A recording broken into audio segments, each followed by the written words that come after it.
हरे कृष्णा। इस वीडियो में हम लोग बात करने वाले हैं श्री कृष्ण चैतन्य महाप्रभु के अति प्रिय प्राण प्यारे एक बहुत ही महान गौड़ीय वैष्णव आचार्य श्री नरोत्तम दास ठाकुर की जय। श्री नरोत्तम दास ठाकुर जी के बारे में इनको नित्यानंद प्रभु जी का प्रेमावेश अवतार भी कहा जाता है। इस कथा में हम सुनेंगे कि कैसे इनका जन्म तो एक राज परिवार में हुआ, लेकिन बहुत छोटी सी आयु में कैसे अपना राज परिवार त्याग कर, सारी सुख सुविधाएं त्याग कर ये वृंदावन चले गए थे। वहाँ इन्होंने ऐसी गुरु भक्ति की, ऐसी गुरु सेवा की, उसके ऐसे मापदंड स्थापित किए कि आज भी लोग उससे प्रेरणा लेते हैं। अपने गुरु आदेश के बाद जब उन्होंने प्रचार आरंभ किया तो ऐसा धुआंधार प्रचार किया, चारों दिशाओं में भक्ति का परचम लहरा दिया, भक्ति का झंडा लहरा दिया। अनगिनत लोगों ने, उस वक्त के राजाओं ने, महाराजाओं ने, जमींदारों ने, साहित्यकारों ने, लेखकों ने, बड़े बड़े लोगों ने जो है इनसे आके दीक्षा ली। आज पूरे वैष्णव समाज में शायद ही कोई होगा जिन्होंने इनका नाम नहीं सुना होगा, शायद ही कोई होगा जिन्होंने इनके भजन नहीं गाए होंगे। इनके भजनों को वेद वाक्य कहा जाता है, सिद्धांत के रूप से परिपूर्ण, और रस की दृष्टि से राधा कृष्ण के प्रेम रस में डुबा देने वाले ऐसे ऐसे भजन इन्होंने जो है लिखे हैं। आज पूरे वैष्णव समाज में शायद ही कोई होगा जिन्होंने इनका नाम नहीं सुना होगा। पूरे वैष्णव समाज में शायद ही कोई होगा जिन्होंने इनके भजन नहीं गाए होंगे। इनके जो भजन हैं उनको वेद वाक्य कहा जाता है, सिद्धांत की दृष्टि से परिपूर्ण हैं, रस की दृष्टि से परिपूर्ण हैं। राधा कृष्ण के प्रेम रस में डुबा देने वाले जो इनके भजन हैं आज पूरे वैष्णव समाज का मार्गदर्शन कर रहे हैं। पूरा जीवन इन्होंने महाप्रभु के निर्देशानुसार चारों दिशाओं में प्रचार किया और जीवन के अंत में इनको अग्नि नहीं देनी पड़ी। इनका पूरा शरीर जो है वो दूध बनकर गंगा नदी में बह गया। ये बात भी सच है कि मेरे जैसे अधम, अज्ञानी, नितांत भक्तिहीन, बुद्धिहीन, मायाबद्ध, कलिपातग्रस्त, नराधम जीव की कोई योग्यता नहीं है कि वैसे महान गौड़ीय वैष्णवाचार्य, दिव्य महापुरुष का गुणगान कर सके। लेकिन ये बात भी बिल्कुल सच है कि जब आप अपने ऐसे आचार्यों का केवल स्मरण भी करते हैं तो अनंत जन्मों के जो पाप हैं वो खत्म हो जाते हैं। जब हम उनके नाम का भी अगर उच्चारण करते हैं तो वेदों के मंत्र उच्चारण से ज़्यादा फल जो है प्राप्त होता है। अगर हम उनका गुणगान करने का प्रयास करते हैं, उनको सुनते हैं, लिखते हैं, पढ़ते हैं, बोलते हैं, तो हमारे राधा श्याम सुंदर को, हमारे गौर निताय को कितनी प्रसन्नता पहुंचती होगी उसका अनुमान लगाना मुश्किल है। तो केवल इसी भाव को मन में रखते हुए मैं हमारे कृष्ण कृपा मूर्ति ऐसी भक्ति वेदांत स्वामी महाराज श्रील प्रभुपाद जी के श्री चरणों में अपने सर को बार बार रखते हुए उनसे प्रार्थना करता हूँ, उनसे आशीर्वाद लेता हूँ कि वो कृपा करें ताकि श्री नरोत्तम दास ठाकुर जी के बारे में जो भी वरिष्ठ भक्तों से सुना है, जो भी पढ़ा है, उसको हम ठीक से दोहरा सकें। ओम अज्ञानं तिमिरन्धस्य ज्ञानञ्जन शलाकया चक्षुरुन्मिलितं येन तस्मै श्री गुरुवे नमः। श्री चैतन्य मनोभीष्टं स्थापितं येन भूतले स्वयं रूपः कदा मह्यं ददाति स्वपदान्कितं। वन्देऽहं श्री गुरु श्रीयुतपदकमलं श्री गुरु वैष्णवांश्च श्रीरूपं साग्रजातं सहगना रघुनाथं वितं तं सजीवं साद्वैत सावधूतं परिजनसहितं कृष्ण चैतन्य देवं श्री राधा कृष्ण पादां सहगना ललिता श्री विशाखान्वितांश्च। हे कृष्णा करुणा सिंधु दीनबंधु जगतपते गोपीशा गोपिका कांता राधा कांता नमस्तते। तप्त कांचन गौरांगी राधे वृंदावनेश्वरी कृष्ण भानुसुते देवी प्रणमामि हरिप्रिये। पंचकल्पतरुभ्यश्च कृपा सिंधु भैव च पतितनाम पावनेभ्यो वैष्णवेभ्यो नमो नमः। जय श्री कृष्ण चैतन्य प्रभु नित्यानंद श्री अद्वैत गदाधर शिवासादि गौर भक्तवृंदा। हरे कृष्ण कृष्ण कृष्ण हरे हरे, हरे राम राम राम हरे हरे। मुखम करोति वांचालं पंगुम लगते गिरिम यत्कृपातम अहम वंदे श्री गुरु दीनातारिणम।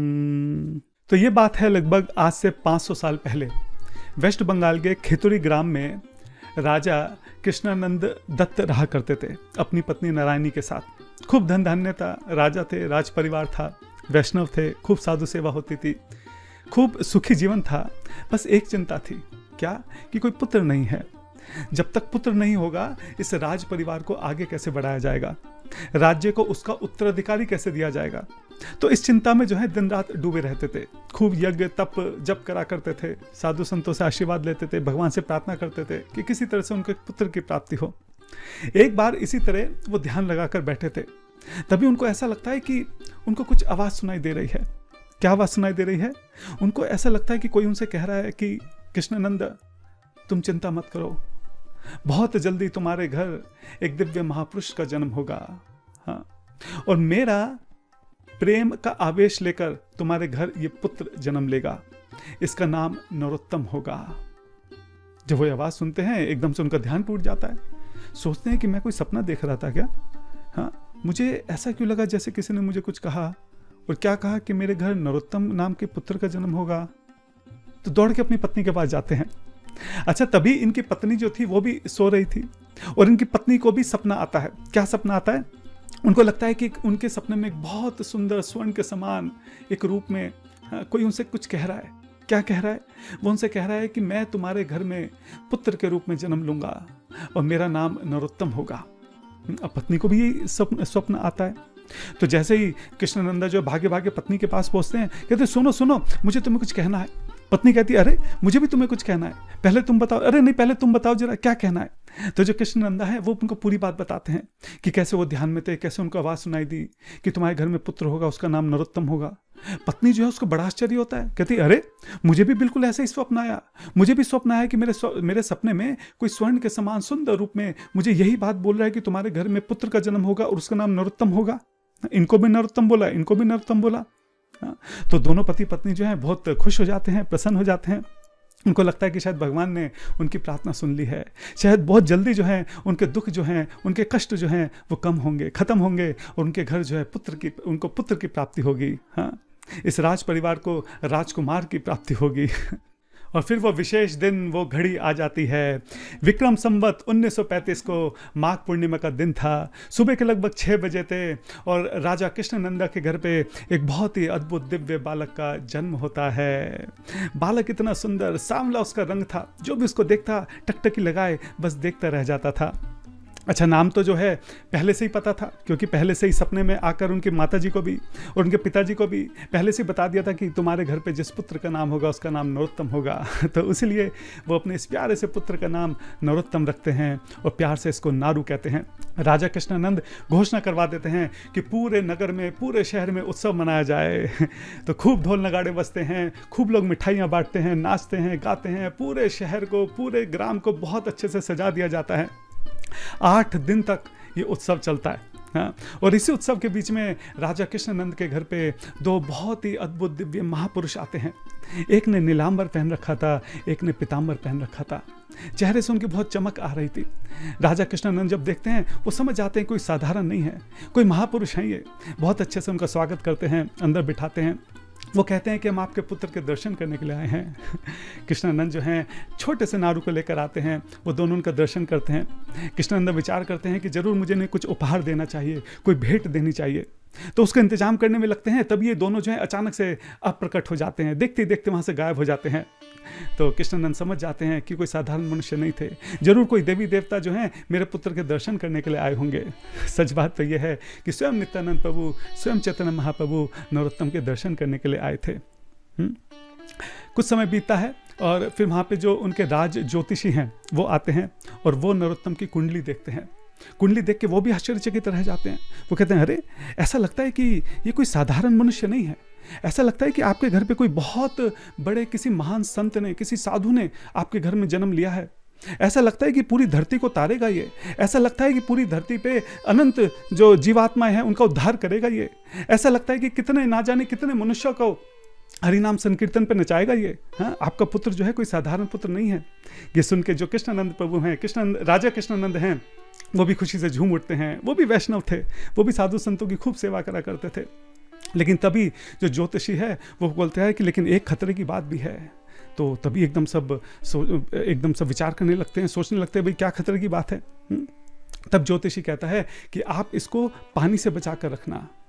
ऐसा लगता है कि किसी नदी में अगर इसको पानी का स्पर्श होगा तो ये वैराग्य ले लेगा और आप सबको त्याग कर एक वैराग्य का जीवन जीने लगेगा। तब कृष्णानंद विचार करने लगते हैं कि अरे ये हमारा इकलौता पुत्र है, हमारा उत्तराधिकारी है, अगर ये वैराग्य ले लेगा तो ये राजपाट कौन संभालेगा। हाँ, तो हम विशेष ध्यान रखेंगे, कभी इसका पानी का स्पर्श नहीं होने देंगे। और उसी दिन के बाद से जो नरोत्तम है उनके चारों तरफ जो है सिपाहियों की एक टुकड़ी हमेशा रहती थी, जो हमेशा ध्यान रखती थी कि कभी वो किसी नदी की तरफ ना जाएं। हाँ, अच्छा, इन्हीं के राज्य में एक कृष्णदास करके बहुत बड़े महान वैष्णव थे। इन्होंने चैतन्य महाप्रभु के दर्शन कर रखे थे, उनका संग प्राप्त कर रखा था और अभी वो खेतड़ी में रह रहे थे। तो वो इन राजा के घर पे आया करते थे, और जो नरोत्तम धीरे धीरे बड़े हो रहे थे तो बचपन से ही उनको चैतन्य महाप्रभु की लीलाएं सुनाया करते थे। अच्छा, राजा के पुत्र थे तो उनकी और भी शिक्षा दीक्षा वहाँ पे चल रही थी। अलग अलग अध्यापक आते थे, साहित्य के, व्याकरण के, संस्कृत के, अलग अलग विषयों को पढ़ाने के लिए जो है जो अध्यापक है वो आया करते थे। लेकिन जो नरोत्तम थे, इनकी विशेष रुचि जो है भागवतम सुनने में रहा करती थी, और खासकर जब कृष्णदास जो है चैतन्य महाप्रभु की लीलाएं सुनाया करते थे उसमें इनको बहुत आनंद आता था। अच्छा, जो कृष्णदास थे जब निमाई की बचपन की लीलाएं सुनाया करते थे कि कैसे निमाई कभी किसी के कपड़े चुरा लेते हैं, कैसे कभी किसी की मटकी फोड़ देते हैं, तो ये सुनकर नरोत्तम को बहुत मजा आता था। खूब खिलखिलाकर हंसते थे, पेट पकड़ पकड़ कर लोट पर ठोकर हंसा करते थे।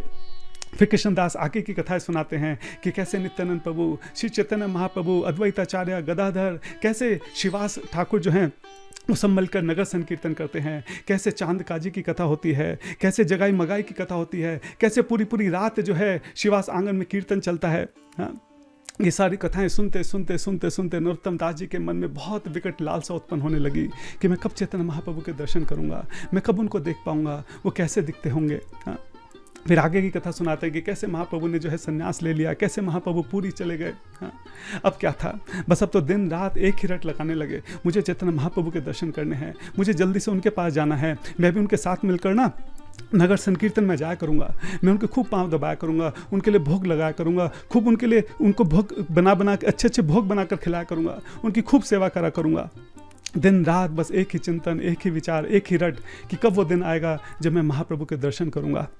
अच्छा, जो खेतुरी ग्राम था ये बंगाल और पुरी के बीच में पड़ता है, तो बंगाल से जो भी भक्त पुरी जाया करते थे महाप्रभु के दर्शन करने के लिए, या जो पुरी से बंगाल जाया करते थे वो खेतुरी में रुका करते थे। और जो कृष्णानंद थे, राजा कृष्णानंद, ये वैष्णव सेवा में तो बहुत आगे थे, तो सभी जो भी साधु जाते थे उनके ठहरने के बीच में वो विश्राम के लिए रुकते थे खेतुरी में, तो उनकी ठहरने की व्यवस्था करना, उनकी प्रसाद की व्यवस्था, ये सब चीज़ें देखा करते थे। तो जो नरोत्तम हैं वो इन साधुओं के पास जाकर बैठा करते थे, इनसे पूछते थे कि अभी महाप्रभु कैसे हैं, हाँ, अभी वो कैसे दिखते हैं, वो कैसे बोलते हैं, वो कैसे नृत्य करते हैं, क्या अभी भी नगर संकीर्तन होता है, वहाँ पे और कौन कौन है। तो वहाँ की जो लीलाएं हैं, वहाँ के जो साधु संत हैं, वो सारी लीलाएं जो है नरोत्तम को सुनाया करते थे, और यही सारी लीलाएं सुनते सुनते नरोत्तम बड़े हो रहे थे। और मन में केवल एक ही विचार, केवल एक ही लक्ष्य है कि कब मैं बड़ा होऊंगा, कब महाप्रभु के दर्शन करूंगा, कब उनके नगर संकीर्तन मंडली में मैं शामिल होऊंगा। अब एक दिन की बात है कि जगन्नाथपुरी से कुछ साधु आए हुए थे जो बंगाल जा रहे थे, रास्ते में वहीं रुके थे। तो नरोत्तम जी जो है उनके दर्शन करने के लिए जाते हैं, तो क्या देखते हैं कि साधु जो हैं बहुत उदास बैठे हैं, कुछ की आंखें सजल हैं, कुछ तो फूट फूट कर रो रहे हैं, अश्रुपात कर रहे हैं। तो नरोत्तम को समझ में नहीं आता कि क्या हुआ। वो उनके पास जाते हैं, हाथ जोड़कर पूछते हैं कि आपको क्या कष्ट है, आप बताइए कि मैं आपकी क्या सेवा कर सकता हूँ, आपको क्या चाहिए, आप क्यों इतने उदास हैं, आप क्यों रो रहे हैं। तो वो जो साधु हैं वो कहते हैं कि पुत्र, हमें कुछ नहीं चाहिए, हम तो लुट चुके हैं, हमारे जीवन जीने का कोई अर्थ नहीं बचा है, सब कुछ खत्म हो चुका है। तो नरोत्तम कहते हैं कि ऐसा क्या हो गया, आप ऐसा क्यों कह रहे हैं। तब वो साधु बताते हैं कि किस तरह से जो चैतन्य महाप्रभु हैं वो अंतर्ध्यान हो चुके हैं, वो अपनी जो प्रकट लीला है उसको समाप्त कर कर अपने धाम वापस लौट चुके हैं।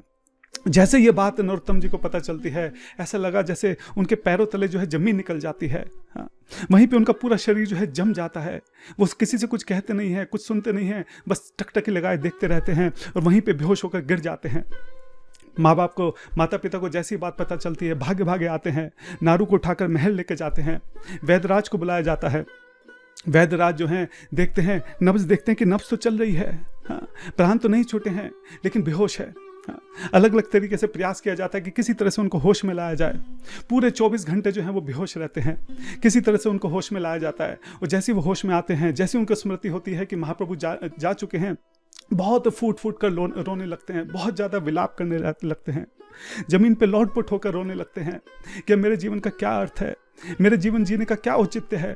मैं तो इसी आशा में जी रहा था कि मैं कब बड़ा होऊंगा, मैं कब चैतन्य महाप्रभु के पास जाऊंगा, मैं कैसे उनकी सेवा करूंगा, मैं कैसे उनके कीर्तन में जाऊंगा। अब जब वही नहीं रहे तो मैं जीकर क्या करूंगा। तो नरोत्तम जो थे वो बहुत ज़्यादा विलाप कर रहे थे, बहुत ज़्यादा रो रो कर तड़प रहे थे, किसी के समझाने से समझ नहीं रहे थे। तब जो उनके माता पिता हैं वो कृष्णदास को बुलाते हैं। कृष्णदास आते हैं, माता पिताओं से आग्रह करते हैं कि किसी तरह से इसको समझाओ, नहीं तो रो रो के मर जाएगा ये इस तरीके से। तब कृष्णदास जो हैं वो अपना पूरा प्रयास करके छोटे से नरोत्तम को समझाने का प्रयास करते हैं कि जो महाप्रभु हैं वो राधा कृष्ण से अलग नहीं है। श्री कृष्ण चैतन्य राधा कृष्ण ना ही अन्य। और जो राधा कृष्ण है वो कभी वृंदावन को छोड़कर नहीं जाते हैं। महाप्रभु के जितने भी परिकर हैं, रूप हैं, सनातन हैं, रघुनाथ दास हैं, जो गोस्वामी हैं, लोकनाथ दास गोस्वामी हैं, भूगर्भ गोस्वामी हैं, हाँ, ये सभी जो है वृंदावन में हैं। ये सभी महाप्रभु के दर्शन करते हैं। महाप्रभु वृंदावन से कभी अलग नहीं हो सकते। जब तुम बड़े हो जाओगे तो तुम वृंदावन जाना, वहाँ तुम्हें जरूर महाप्रभु के दर्शन होंगे, वहाँ तुम्हें रूप सनातन के दर्शन होंगे। तुम उनका आश्रय लेना, तुम उनकी सेवा करना। किसी तरह से जो है कृष्णदास ने नरोत्तम को धीरज बंधाया और फिर कृष्णदास ने उनको रूप सनातन की जो है कथाएं सुनानी प्रारंभ की कि कैसे रूप सनातन जो थे वो राजा के यहाँ मंत्री थे, कैसे वो छोड़ के महाप्रभु के प्रेम में कैसे वो छोड़ के चले गए। रघुनाथ दास की वो कथा सुनाया करते थे कि कैसे राज परिवार में उनका जन्म हुआ, कैसे जो है रघुनाथ दास अपने घर से भागकर जंगल के रास्ते जो है महाप्रभु के पास पहुंच गए थे। हाँ, लोकनाथ गोस्वामी के बारे में बताते हैं। तो जो वृंदावन के साधु संत हैं, गोस्वामीज हैं, उनके बारे में कृष्णदास को नरोत्तम को बताया करते थे और उनको कहते थे तुम बड़े हो जाओगे ना तब तुम वृंदावन जाना। अब नरोत्तम दास ने एक नई रट लगा ली कि मैं कब बड़ा हूँगा, मैं कब वृंदावन जाऊँगा, मैं कब रूप सनातन के दर्शन करूँगा। हाँ, और खासकर श्रीनिवास ठाकुर से उनको बहुत प्रेम हो गया था नरोत्तम को, उनकी कथा सुनते सुनते। तो मन में उन्होंने विचार कर लिया था कि मैं जो श्रीनिवास आचार्य हैं मैं उनका आश्रय लूँगा। हाँ, मैं रूप सनातन जी की खूब सेवा करूँगा। तो फिर से अब नहीं रट, मैं कब बड़ा हूँगा, मैं कब वृंदावन जाऊँगा, मैं कब रूप सनातन के दर्शन करूँगा। एक बार नरोत्तम जी जो है वो सो रहे होते हैं और उनके सपने में नित्यानंद प्रभु जी आते हैं। जैसे वो नित्यानंद प्रभु जी के दर्शन करते हैं, आत्मविभोर हो जाते हैं, भागते हुए उनके पास जाते हैं, उनके चरणों में अपना सर रखकर हाथ जोड़कर उनसे प्रार्थना करते हैं कि हे नित्यानंद प्रभु, आपके बिना तो कभी कोई चैतन्य महाप्रभु को नहीं पा पाया। आप ही मेरा मार्गदर्शन कीजिए, आप ही मुझे बताइए कि मुझे क्या करना है। मुझे किसी तरह से रूप सनातन के पास भेज दीजिए, मुझे उनकी सेवा करनी है, मुझे उनकी शरण लेनी है। देखिए मेरा जीवन कैसे व्यर्थ निकलता जा रहा है। हर एक दिन डूबता हुआ सूरज जो है वो मेरे जीवन से एक दिन कम कर रहा है। मेरे जीवन का कोई अर्थ नहीं है अगर मैं रूप सनातन के पास नहीं पहुंच सकता, अगर मैं उनकी सेवा नहीं कर सकता। आप ही मेरा मार्गदर्शन कर सकते हैं, आप ही मुझे रास्ता दिखा सकते हैं। मेरे पर कृपा कीजिए, दया कीजिए, कृपा करके मुझे बताइए कि मुझे क्या करना है। तब नित्यानंद प्रभु उनको कहते हैं कि आप एक काम कीजिए, आप कल सुबह उठकर पद्मा नदी में जाइए और वहां पे उस नदी में स्नान कीजिए। आप जो ढूंढ रहे हैं वो आपको वहीं मिलेगा। और ये कह के नित्यानंद प्रभु जो है वो अप्रकट हो जाते हैं, अंतर्ध्यान हो जाते हैं। तभी नरोत्तम जी की नींद टूट जाती है। वो एकदम से उठ के बैठ जाते हैं। वो विचार करने लगते हैं कि नित्यानंद प्रभु ने उन्हें आदेश दिया है कि वे जाके पद्मा नदी में स्नान करें। वो सुबह का इंतजार भी नहीं कर पाते। उन्हें लगता है कि यही सही समय है, अभी सारे सैनिक सो रहे हैं, उनको कोई रोकने टोकने वाला नहीं है। वो जल्दी से उठते हैं और पद्मा नदी की तरफ भागते हैं। अच्छा, जो नरोत्तम थे वो पद्मा नदी में पहले भी कई बार गए थे, क्योंकि पद्मा नदी के दर्शन करके उनको यमुना का स्मरण होता था। पद्मा नदी के आसपास जब वो वन को देखते थे उन्हें वृंदावन का स्मरण होता था। वहां बैठ के वो वृंदावन का ध्यान करा करते थे। कृष्णदास ने उनको बताया था कि कैसे एक बार चैतन्य महाप्रभु यहीं से निकले थे। तो जरूर चैतन्य महाप्रभु के यहाँ कदम पड़े होंगे। बार बार उस माटी को प्रणाम करते थे, उसकी रज लेके बार बार अपने माथे पर लगाया करते थे। लेकिन कभी वो पद्मा नदी में नहाने के लिए नहीं गए, क्योंकि माता पिता का आदेश था। आपको ध्यान है बचपन में ज्योतिष ने बोला था कि इसको किसी नदी में मत नहाने देना, किसी नदी के पानी से इसका स्पर्श न होने पाए। तो माता पिता की आज्ञा थी, हमेशा आसपास सैनिक भी रहते थे, तो कभी पद्मा नदी के अंदर नहीं गए, वहीं बाहर बैठ के उनके दर्शन करते थे। आज पहली बार जो पद्मा नदी के अंदर वो जाने वाले हैं और कोई रोकने टोकने वाला भी नहीं है, कोई सैनिक आसपास नहीं है। तो जो नरोत्तम है वो जाकर पद्मा नदी के अंदर चले जाते हैं और जैसे ही नरोत्तम पद्मा नदी में प्रवेश करते हैं, जैसे ही वहाँ पे जल का स्पर्श करते हैं, अचानक से पद्मा नदी में जो है तूफान आ जाता है। खूब तेज तेज वहाँ पे जो है लहरें उठने लगती हैं। ऐसा लगता था नदी में उफान आ गया, कोई तूफान वहाँ पे जो आ गया है।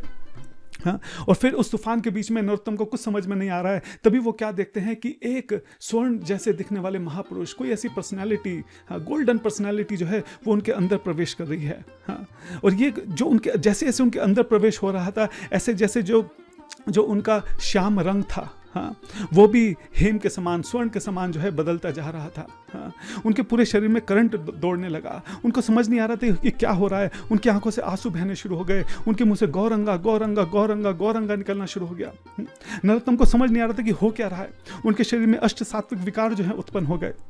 जैसे तैसे किसी तरह से उन्होंने अपने आप को संभाला, किसी तरह से वो नदी से बाहर आए, लेकिन बाहर आकर वो जमीन पे लोटपोट होकर गौरंगा गौरंगा गौरंगा गौरंगा बोले जा रहे हैं। हाँ, अपने होश में नहीं है।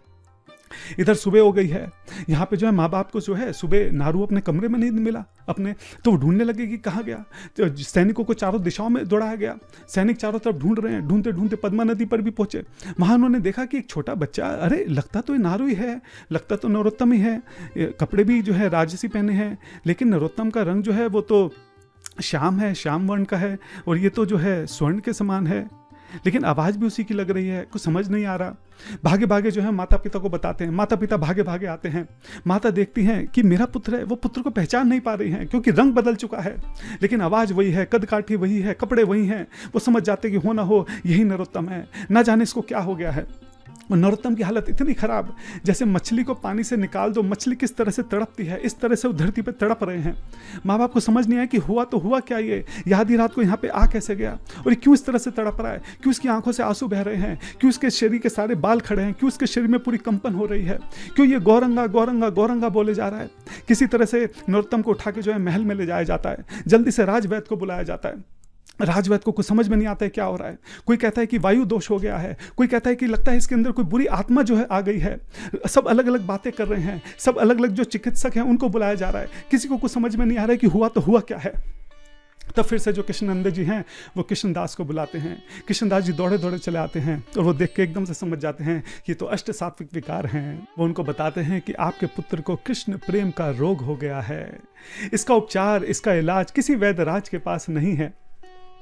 तब जो राजा कृष्णनंद हैं वो हाथ जोड़कर कहते हैं कि कृपया करके उनके पुत्र को बचा लें, कृपया करके उनकी रक्षा करें, उनके प्राणों की रक्षा करें, कुछ भी करके उनको ठीक कर दें। कृष्णदास को समझ में नहीं आ रहा है कि क्या करा जाए, कैसे इनको ठीक करा जाए। तो वो वहाँ पे कीर्तन प्रारंभ कर देते हैं। कई घंटों तक कीर्तन चलता है और धीरे धीरे जो नरोत्तम है वो अपनी थोड़ी भारी अवस्था में आते हैं। माँ नारायणी की भी रो रो कर बुरी हालत है। नारायणी जो है उनका सर उठाकर अपनी गोदी में रखती हैं, बहुत प्यार से सहलाती हैं। नरोत्तम अभी भी छोटे ही हैं, बालक ही हैं, कोई बड़े नहीं हुए हैं। हाँ, प्यार से सर सहलाते हुए पूछते हैं कि नरोत्तम तुझे क्या हो गया नारू, हाँ तू क्यों इस तरीके से तड़प रहा है। तब जो नरोत्तम है उनको पूरी बात बताते हैं कि कैसे रात को वो पद्मा नदी में गए थे, कैसे उनको ऐसा लगा कि उनके शरीर के अंदर कोई प्रवेश कर रहा है। उसके बाद जो है उनका पूरा शरीर अनियंत्रित हो गया, किस तरीके से उनकी आंखों से आंसू जो है रुक नहीं रहे हैं। वो अपनी जबान को रोकने का भी प्रयास करें तो रुक नहीं रही है, वो गौरंगा गौरंगा बोले जा रही है। उनको ऐसा लग रहा था जैसे पूरे शरीर में कपकपी छूट रही है, करंट छूट रहा है। हाँ, ऐसा लगता था कि उनके हृदय में चैतन्य महाप्रभु के प्रेम का कुछ तूफान आ रहा है। उनके भाव, उनकी मति, उनकी कुछ गति, कुछ भी उनके नियंत्रण में नहीं है। यह बात सुनकर माता पिता विचार करने लगते हैं कि हुआ क्या है। भागवतम में ऐसा बताते हैं कि जो राधा रानी के नेत्र हैं वो उनके नियंत्रण में नहीं रहते हैं, वो हमेशा कृष्ण पे टिक जाते हैं। वो राधा रानी की आज्ञा का भी कोई इंतजार नहीं करते हैं। जब कृष्ण से पूछते हैं कि तुम मुझको क्यों देख रही हो, तो राधा कहते हैं कि मैं तुम्हें कहाँ देख रही हूँ। हाँ, राधा रानी को पता ही नहीं कि उनके जो नेत्र हैं वो कृष्ण पर टिके हुए हैं। हाँ, इसी तरह से हमारे जो श्रील प्रभुपाद जी हैं उनका मन भी हमेशा कृष्ण पर टिका रहता था। हाँ, हो सकता है कि वो किसी के साथ मीटिंग कर रहे हों, किसी साइंटिस्ट के साथ बात कर रहे हों, किसी को इंटरव्यू दे रहे हों, किसी डॉक्यूमेंट पे साइन कर रहे हों, मंदिर कंस्ट्रक्शन की बातें कर रहे हों, लेकिन उनका जो मन था, जो उसकी स्मृति थी, वो हमेशा कृष्ण पे टिकी रहती थी। इसलिए श्रील प्रभुपाद जी ने एक बार कहा था कि उनको याद नहीं कि कभी एक क्षण भी, कभी एक पल भी ऐसा हुआ हो कि वो कृष्ण को भूले हों, उनके मन से कृष्ण की स्मृति जो है वो हटी हो। ये प्रेम का रोग ऐसा ही है, जिसको एक बार प्रेम का रोग हो जाता है उसकी मति जो है अपने प्रेमी के ऊपर से एक क्षण के लिए भी हटती नहीं है। और यहाँ पे नरोत्तम दास जी को उसी तरह का प्रेम हो गया है। उनकी जवान, उनका मन जो है गौरंग महाप्रभु से एक क्षण के लिए भी यहाँ पे हट नहीं रहा है। अच्छा, विचार करने योग्य बात है कि पद्मा नदी में ऐसा क्या था जो नरोत्तम जी के शरीर में प्रवेश कर गया। ऐसा क्या हुआ कि वहां नहाने के बाद जो है, उस जल को स्पर्श करने के बाद जो है नरोत्तम जी की ऐसी हालत हो गई है। इसकी एक बैक स्टोरी है, इसकी एक पृष्ठभूमि है, उसके ऊपर बात करते हैं। जब महाप्रभु ने संन्यास लिया तो वो राम के लिए गए, रूप सनातन के ऊपर जो है कृपा करने के लिए। तो जब वो वहां से लौट रहे थे तब वो इस पद्मावती के पास से लौट रहे थे। और जब वो यहाँ से लौट रहे थे तो महाप्रभु अचानक से जो है नरोत्तम नरोत्तम नरोत्तम कर कर दोनों हाथ ऊपर उठाकर इधर उधर भागने लगे, पागलों की तरह एकदम आगे पीछे भागने लगे। अच्छा, जो महाप्रभु हैं वो तो हमेशा ही आवेश में रहते ही थे, कोई बड़ी बात नहीं थी, लेकिन महाप्रभु हमेशा कृष्ण कृष्ण कर कर भागा करते थे। तो आज नरोत्तम नरोत्तम करके भाग रहे हैं, तो जो आसपास भक्त उनको समझ में नहीं आया कि हुआ क्या है, ये नरोत्तम कौन है। कोई कहने लगा कि हो सकता है जगन्नाथ जी को पुकार रहे हैं, जगन्नाथ जी का एक नाम भी नरोत्तम है, भगवान का नाम भी नरोत्तम है, हाँ? तो लगता है जगन्नाथ जी को पुकार रहे हैं। लेकिन जो नित्यानंद प्रभु थे वो समझ गए थे कि बात कुछ और है, महाप्रभु यहाँ पे कोई लीला कर रहे हैं। तो महाप्रभु जी के पास जाते हैं, उनको संभालते हैं, हाँ? फिर उनसे पूछते हैं कि कौन है नरोत्तम, आप किसको पुकार रहे हैं। तब महाप्रभु उनको बताते हैं कि नित्यानंद प्रभु, सब जानकर भी आप अनजान ना बने। आप जानते हैं कि यहाँ पे आने वाले समय में एक बहुत महान भक्त नरोत्तम जी जो हैं वो प्रकट होंगे, और वो आप ही के, जो आपका मेरे प्रति प्रेम है, उस प्रेम का आवेश लेकर जो है, उस भाव को लेकर जो है वो यहाँ पे प्रकट होंगे। तो नित्यानंद प्रभु ये उनकी बात सुनकर मुस्कुरा देते हैं। फिर महाप्रभु कहते हैं, आज जो तुम्हारा मेरे प्रति प्रेम है उसको मैंने बहुत संभाल कर रखा हुआ है। आज मैं वो इस पद्मा नदी को देने जा रहा हूँ, और यही पद्मा नदी आगे जाकर इस प्रेम को नरोत्तम को देंगी। यह कहकर महाप्रभु जो हैं पद्मा नदी में चले जाते हैं। जैसे ही महाप्रभु पद्मा नदी का स्पर्श करते हैं, नदी में उसी तरह से तूफान उठने लगता है, उसी तरह से खूब तेज तेज लहरें उठने लगती हैं। ऐसा लगता था फिर से पद्मा नदी में जो है तूफान यहाँ पे आ गया है। तब वहाँ पे पद्मा नदी जो हैं वो एक पर्सनालिटी के रूप में वहाँ पे प्रकट होती हैं महाप्रभु के सामने। उनको हाथ जोड़ती हैं, प्रणाम करती हैं, उनसे पूछती है कि महाप्रभु मेरे लिए क्या आज्ञा है। तब महाप्रभु उनको बताते हैं कि मेरे नित्यानंद प्रभु का जो प्रेम है वो मैं तुमको धरोहर के रूप में दे रहा हूँ। आने वाले समय में जब मेरा भक्त नरोत्तम यहाँ पे आएगा, तुम ये धरोहर उनको दे देना। जैसे मैं आजकल देखते हैं ना कि माँ बाप अपनी प्रॉपर्टी जो है बच्चों के नाम करके जाते हैं, कागज़ लिख के, वसीयत लिख के जाते हैं कि मेरे बाद ये प्रॉपर्टी इतने साल बाद मेरे बच्चे को दे दी जाए। तो भक्ति के मार्ग पर भी कई बार ऐसा होता है, हाँ? जो प्रेम की धरोहर है, जो कृपा है, हाँ? वो भक्तों को दी जाती है।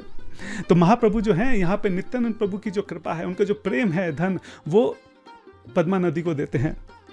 पद्मा नदी पूछती है कि लेकिन मुझे पता कैसे चलेगा, मेरे पास तो रोज जो है हजारों भक्त आकर यहाँ पे स्नान करते हैं, मुझे कैसे पता चलेगा कि किसको देना है। तब महाप्रभु कहते हैं कि मेरा भक्त नरोत्तम जब आएगा, जब वो आपके जल का स्पर्श करेगा, तो फिर से आपके जल में इसी तरह का उफान आएगा, इसी तरह की लहरें तेज तेज उठेंगी। तब आप समझ जाना कि मेरा वही भक्त नरोत्तम है। तब पद्मावती हाथ जोड़कर उस प्रेम को स्वीकार कर लेती हैं। और आज जब नरोत्तम प्रभु जो हैं उस पद्मा नदी में नहाने के लिए गए, फिर से वो तेज लहरें उठी। पद्मा नदी समझ गई कि ये वही नरोत्तम है जिसके लिए महाप्रभु ने मुझे धरोहर के रूप में प्रेम धन दिया था, और वही प्रेम धन जो था वो नरोत्तम जी में प्रवेश कर रहा था। तो महाप्रभु की जो कृपा थी वो यहाँ पे नरोत्तम जी को प्राप्त हो रही थी।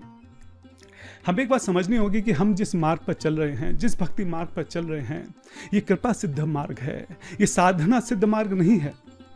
ऐसा नहीं है कि हम अपनी साधना के दम पर, अपनी साधना के बल पर जो है एक दिन भगवान को प्राप्त कर लेंगे, ये संभव ही नहीं है। जो लोग ज्ञान के मार्ग पर होते हैं, ध्यान के मार्ग पर होते हैं, अलग अलग रास्तों से प्रयास करते हैं, वो साधना सिद्ध है। उनको अपनी साधना से, अपनी ताकत से, अपने परिश्रम से, अपनी मेहनत से, अपनी तपस्या से भगवान को प्राप्त करना होता है। लेकिन जो भक्ति का मार्ग है वो तो दया का मार्ग है, वो कृपा का मार्ग है। हाँ, उसमें भगवान की कृपा से ही केवल हम भगवान को प्राप्त कर सकते हैं। तो जो हम साधना करते हैं उसका क्या उद्देश्य है, उसका क्या औचित्य है? हाँ, उसका उद्देश्य ये है कि किसी तरह से हम भगवान के प्रति जो है अपने हृदय में जो है विरह उत्पन्न कर सकें, किसी तरह से उनको पाने का लौल्यम हो, इच्छा हो, तड़प हो।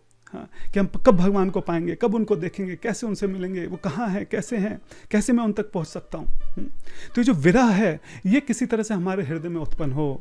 जब ये विरह होगा तो हम उस कृपा को पाने के योग्य बनेंगे। हाँ, तब हमारे गुरु महाराज जब भगवान से प्रार्थना करेंगे कि देखिए ये कैसे आपके विरह में तड़प रहा है, ये योग्य है, हाँ, आप इसको कृपा दीजिए, आप इसके ऊपर दया कीजिए, तब भगवान उनकी बात को टाल नहीं पाएंगे और ज़रूर हमारे पर कृपा करेंगे।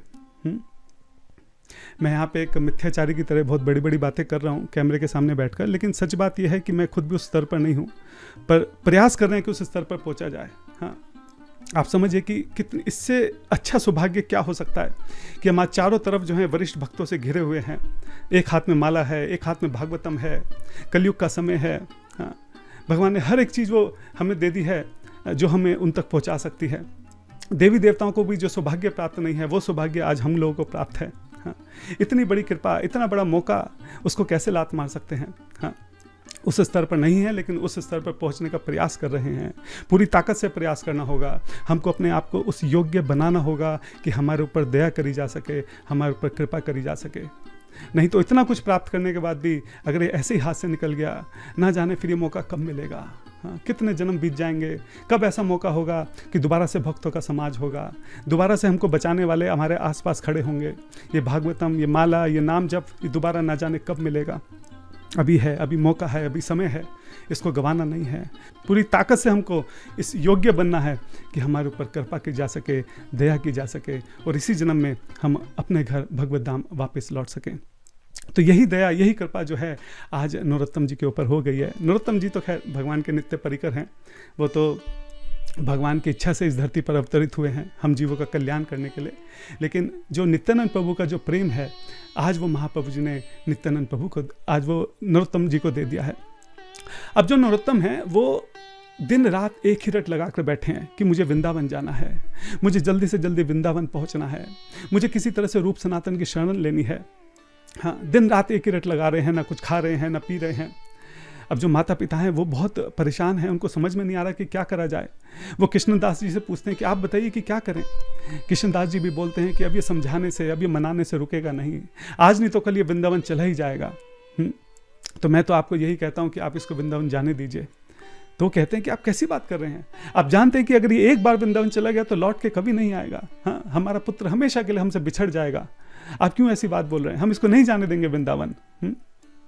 तब माँ बाप सोचते हैं कि एक काम करते हैं, इसका विवाह कर देते हैं, एक कोई सुंदर सी कन्या देखकर, हाँ, इसका विवाह कर देते हैं। एक बार विवाह हो जाएगा तो अपनी पत्नी के प्रेम में जो है पत्नी इसको बांध लेगी और वो यहीं पे रुक जाएगा। हाँ, तो उनके विवाह के लिए तैयारी होनी शुरू हो जाती हैं।